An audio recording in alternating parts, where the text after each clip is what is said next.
Hi everyone, this is the tutorial for Pedestal. My name's Billy from Piano and Pies. Let's get stuck straight in. Okay, so this is the guitar version. If you're interested in the ukulele version, there's a link in the description for that. However, let's jump in with the only 4 chords that we need for the song.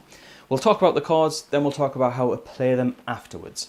So, G major 7 is the first chord. Now we could play a regular G major, that'll work fine. However, G major 7 is the voicing we need, which is 3 on the top string, nothing on the A string, 0, 0, 0, and then a 2 on the high E string.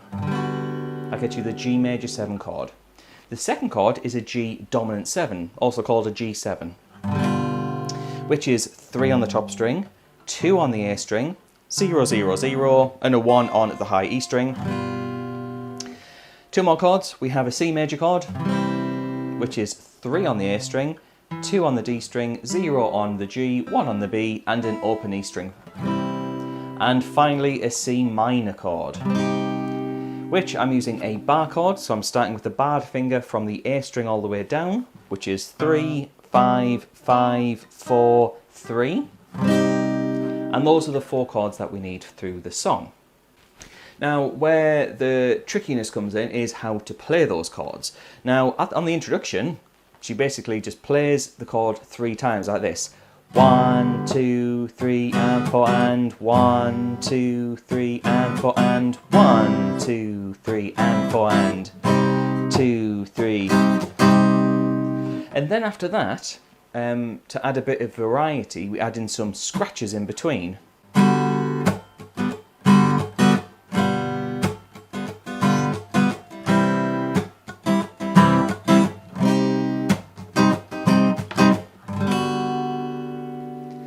Now it's up to you how you go about playing this. You could just have a nice gentle strumming.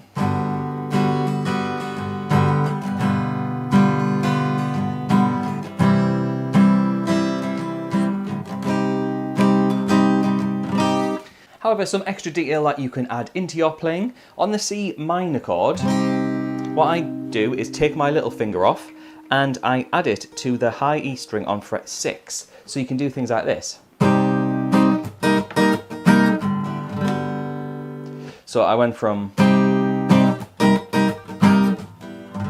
then back to the start. That adds a bit of variety to the chords. In fact, sticking with that C minor chord, a neat little trick that a lot of kind of jazz and blues musicians use is when you have that C minor chord, what we can do is have the bar note and then hammer on the rest of the chord.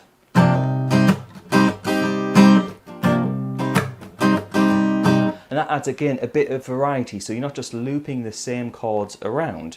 So let's try and come up with a few ideas, and I'll loop those round.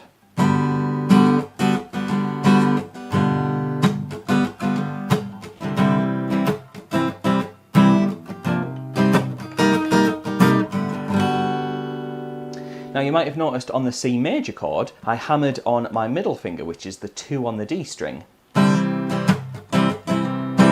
Especially at the start.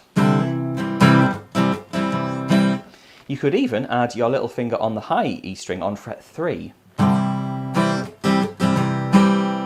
Again, all of this is to add variety because loop around the same 4 chords gets pretty boring. Now, thankfully, she's got an amazing voice and some great lyrics, so that helps. But if you can add a bit more to the chords and what you're strumming, the better for it. So yeah, check that out. Now, if you're interested in getting the chord charts as well as the chords and the lyrics matched up, head on over to Patreon. There's a link in the description. It's just a couple of dollars. It saves you from writing it out, potentially making a mistake. I've got it all wrote out as professionally as possible. So yeah, feel free to look at that. However, basically that's going to get you through the song. Now, there is a bridge section, and the bridge section is just sustained chords. What I mean by that is we hold them for 4 beats. 2, 3, 4. 2, 3, 4, 2, 3, 4, 2, 3, 4. So yeah, pretty straightforward going on that. And then it just goes back into the usual rhythm. So thank you very much for watching. Please like and subscribe. It really helps out the channel. I'll see you in the next video.